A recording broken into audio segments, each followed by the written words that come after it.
Hey everybody, it's Emily, the Crazy Worm Lady. I am here today with a brand new urban worm bag. As I've been promising, I wanted to upgrade the version 1 over to the upgraded version that they came out with at the Urban Worm Company. So I pretty much just set this bag up. I posted a video, guess about yesterday, just showing this system compared to the Vermi bag, but they're all relatively similar. But some of the upgrades on this bag are this cinched drawstring inner liner. So pretty much you take this drawstring just like you would on a backpack or something like that, and you cinch it tight. And then once I'll do that before we set it up. Then you collapse it down into the bottom.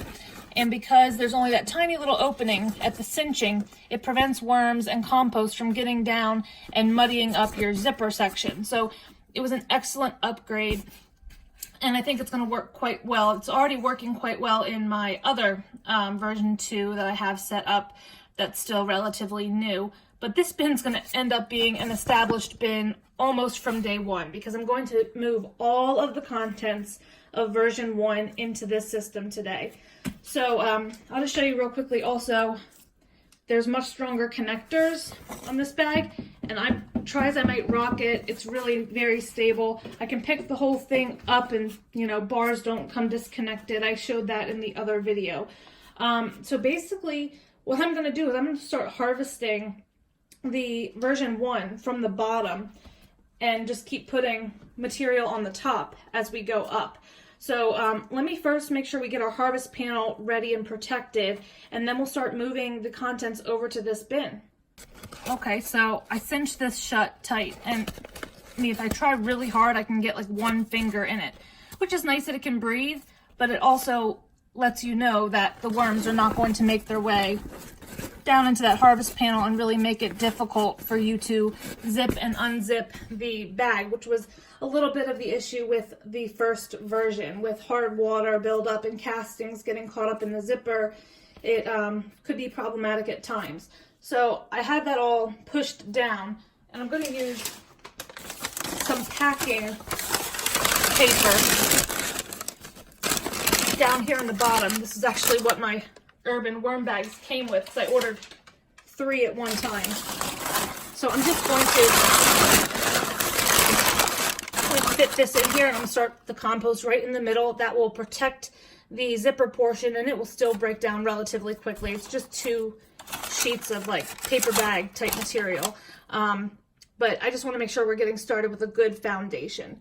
So I'm going to start doing a few harvests full in here, and then I'll bring you back and we'll add the top portion, and then we will get the worms fed up for today and hopefully get this system rocking and rolling.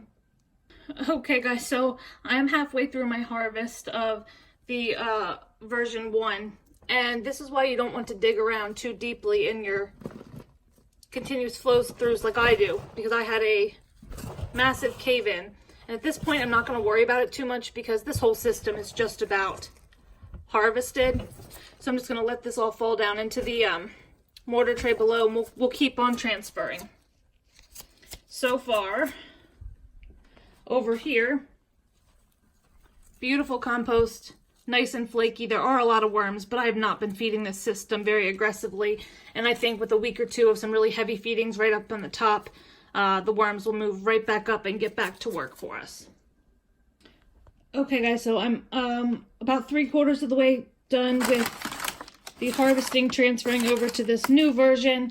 I did lay down a double thick layer of some more of this packing because I'm planning on feeding this ultra aggressive to get all the worms back up to the top, since now they're very much mixed throughout, and I want to make sure that there's plenty of absorbency. We're going to add a lot of bedding, but I figured a little bit, about 3/4 of the way up, would help as well. Alright guys, so I transferred everything over to this urban worm bag. It will drop some because it's not as compact and tight as it was before because I harvested it all through. I topped the whole surface with a little bit of my dry mix because I have plans for a huge feeding today. So I did add a bunch of that. We know we have that packing paper about halfway down. that will help be an absorbent factor. But I'm going to layer some, it's really flaky, even the little chunks. Layer on some shredded paper and cardboard, and then we will lay a feeding down in a thin layer all the way across the top, trying to encourage all of these worms back up here so that we can actually do a real harvest sometime soon. So let's get started on that.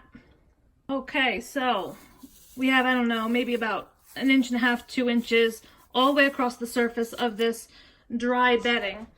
And I have a massive container of food that has been sitting on my counter rotting inside my Instapot with the lid on for a few days. So it smells rancid. It is wet. There's a lot of rice in here. Some of this is from friends. There's coffee grounds, banana peels. There's like a little bit of everything, including some controversial foods, including the citrus and the rice. But I think that the worms are going to be so hungry. It's been a while since I've truly fed them, and they need, oh God, this is gross, guys. They need a really aggressive feeding. I didn't weigh this, but I would be willing to bet that it's easily over 5 pounds. Just by the weight of this container here, it's pretty hefty. So I'm gonna slide this over here so we can feed this back corner as well. You always have to worry about the rice because it will dry out and it will heat up. So the combination, I'll have to keep an eye on it to make sure that it doesn't get too warm or too dry, because I can always kind of transfer food around if I need to keep it moist enough. And if it heats up, I can crack the lid some to let it cool off. But again, the nice thing about the continuous flow throughs is unless they really heat up, the worms can always go a little bit deep until kind of that heating up phase passes, and then they'll come back up when it's more suitable and conducive to them. But all the way around here, lovely, nasty, wet feeding. And I absolutely think the worms are going to love it. And I'm feeding them this entire container.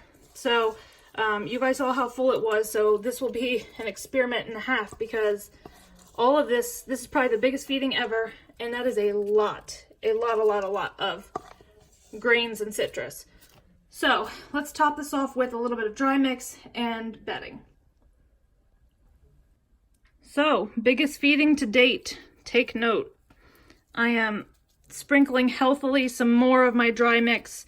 I'll link it below. It's the neem cake, kelp meal, diatomaceous earth, and oyster shell.